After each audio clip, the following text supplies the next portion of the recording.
Bab 910. Sebagai seorang dokter pengobatan Tiongkok, Lin Yu telah berkali-kali memberitahu pasiennya tentang bahaya stagnasi qi dan stasis darah yang disebabkan oleh kemarahan dan serangan jantung, dan mendorong mereka untuk belajar bagaimana menjadi lega. Tetapi dia tidak menyangka bahwa dia telah membujuk begitu banyak pasien, tetapi pada akhirnya dia tidak dapat meyakinkan dirinya sendiri. Setelah darah panas menyembur keluar, Lin Yu hanya merasakan langit bergetar, kakinya lembut, dan dia terhuyung ke samping. Bapak Li Zhensheng dan Bu Cheng, yang mengikuti Lin Yu, melihat bahwa kulit mereka berubah drastis, dan buru-buru bergegas untuk memeluk Lin Yu. Jiarong, Li Qianjue, Ye Qingmei, dan Li Qianying terkejut ketika mereka melihat darah di mulut Lin Yu dan di tanah, dan bergegas dengan tangisan cemas. Saya baik-baik saja.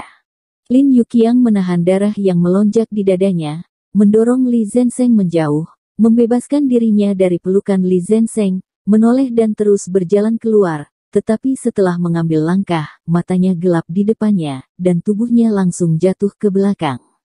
Dia jatuh ke pelukan Li Zhensheng, dan dia tidak mengetahuinya.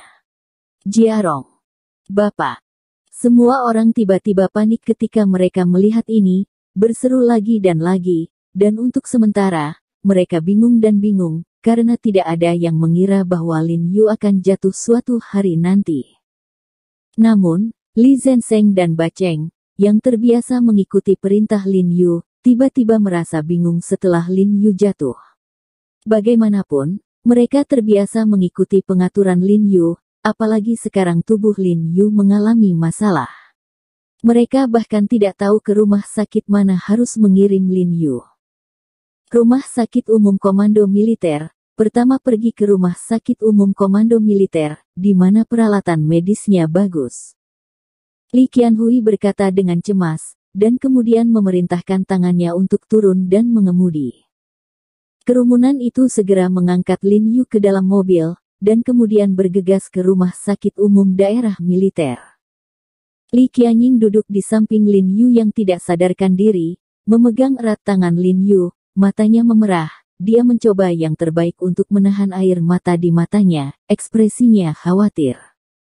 Dibandingkan dengan Li Qianying, Ye Qingmei, yang juga mengambil jurusan ilmu kedokteran, jauh lebih tenang, dan segera melepaskan diri dari kepanikan, mengeluarkan ponselnya dan menelepon Do Xinyi, sehingga Do Xinyi membawa Dou Lao ke komandan militer. Kunjungi rumah sakit untuk membantu perawatan Lin Yu.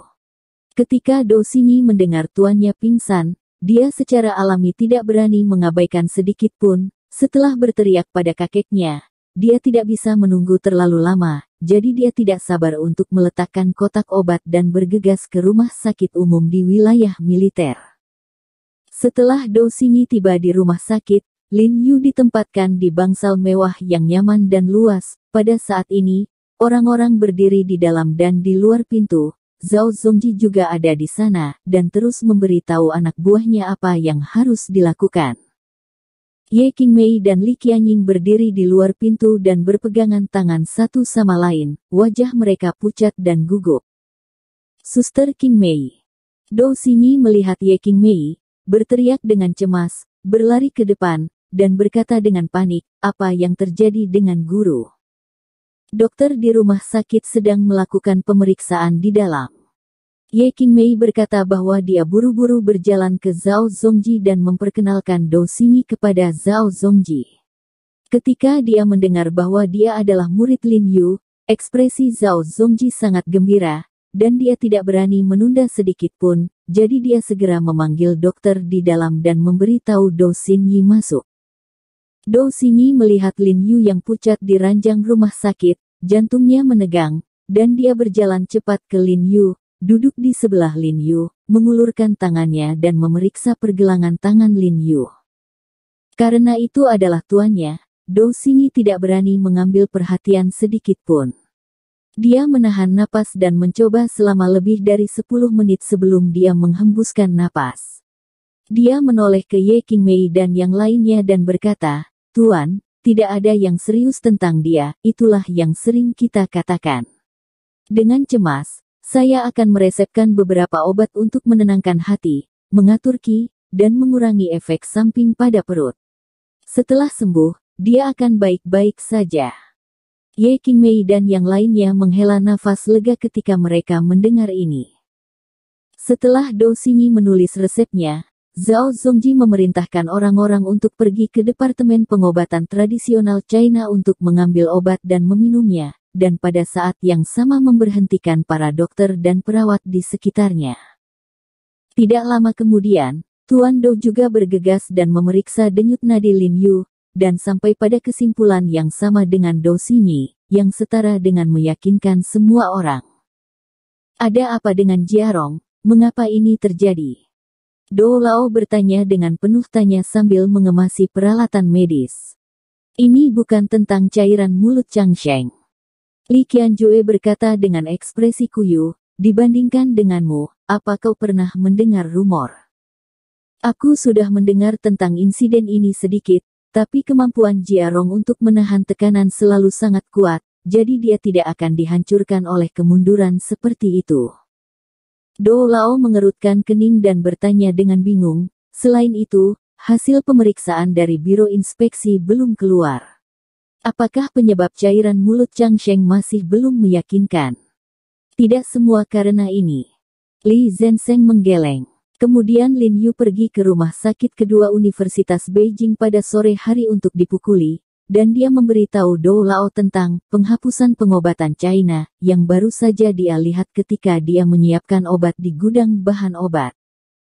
Ketika Lao Dou mendengar kata-kata, hapus pengobatan Tiongkok, warnanya berubah drastis, dan dia buru-buru meminta Li Zhensheng untuk mencari tahu kegiatan pemungutan suara di forum yang relevan. Saat ini, lebih dari 200.000 orang memilih untuk menghapus pengobatan Tiongkok. Absurd, absurd, absurd saja.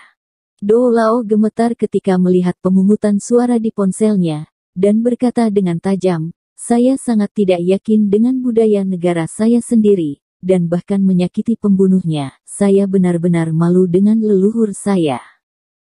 Dia benar-benar tidak menyangka bahwa ada orang dengan pemikiran sempit seperti itu dalam masyarakat modern yang dapat mentolerir pengobatan asing barat, tetapi tidak dapat mentolerir pengobatan China di negara mereka sendiri.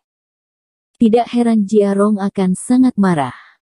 Lao Dou, terima kasih untuk perjalanannya. Pada saat ini, Lin Yu di ranjang rumah sakit telah sadar kembali, dan berteriak pada Dou Zongyong dengan suara lemah. Jiarong, kamu sudah bangun. Dou Zongyong tampak senang ketika mendengar kata-kata itu, dan semua orang tidak sabar untuk mengelilinginya, melihat Lin Yu sadar kembali. Mereka semua bersemangat. Dou Zongyong mengambil denyut nadi untuk Lin Yu lagi. Dia merasa lega ketika melihat kondisi denyut nadi Lin Yu stabil. Kemudian ekspresinya berubah, dan dia berkata dengan marah, terlalu banyak, Jiarong, ini terlalu berlebihan, tidak heran kamu terlahir begitu tua. Anda sangat marah, orang-orang ini benar-benar melupakan leluhur mereka. Saat dia berbicara, tangannya menusuk ponsel di tangannya dengan paksa, hampir menusuk layar, dan berkata dengan getir, penghapusan pengobatan Tiongkok. Bukankah mereka sudah memikirkannya?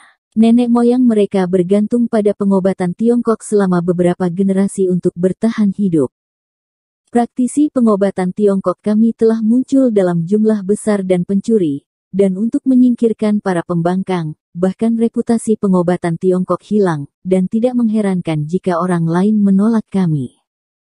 Lin Yu berkata pahit kepada Dou Zongyong sambil tersenyum. Dou Zongyong terkejut sedikit, dan berkata dengan ragu, Jiarong, apa maksudmu dengan ini? Lin Yu menghela nafas sedikit, dan kemudian memberitahu Dou Zongyong detail dari insiden cairan oral dan laporan inspeksi dan keraguan dalam pikirannya. Dia merasa bahwa pasti ada kekuatan yang sangat farmakologis yang merencanakan di balik insiden ini, dan sangat mungkin itu tidak misterius. Pintu medis tidak lain adalah itu. Maksudmu, cairan oral Changsheng-mu baik-baik saja. Tapi pasien ini karena gagal organ akibat obat-obatan. Dou Zongyong juga cukup terkejut saat mendengar ini, dan berkata dengan ragu, kalau begitu ini aneh. Bahkan dokter TCM tua yang sudah berpraktik puluhan tahun ini agak kurang jelas untuk sementara waktu, jadi bila pasiennya tidak minum obat lain dan cairan oral tidak ada masalah, bagaimana bisa menyebabkan gagal organ? Jadi, sekolah Suanyi benar-benar pantas menjadi sekolah pengobatan tradisional China yang aneh yang telah diwariskan selama ribuan tahun. Memang ada master.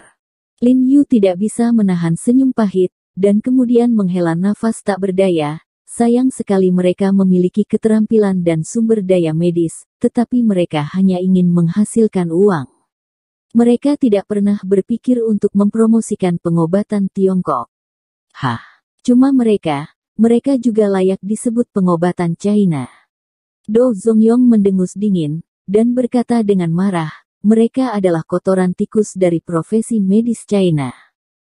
Berbicara tentang wajah Do Zongyong yang berubah, dia bertanya dengan beberapa keraguan, ngomong-ngomong, bukankah Anda mengatakan bahwa mereka menguasai formula yang sama dengan cairan oral Changsheng?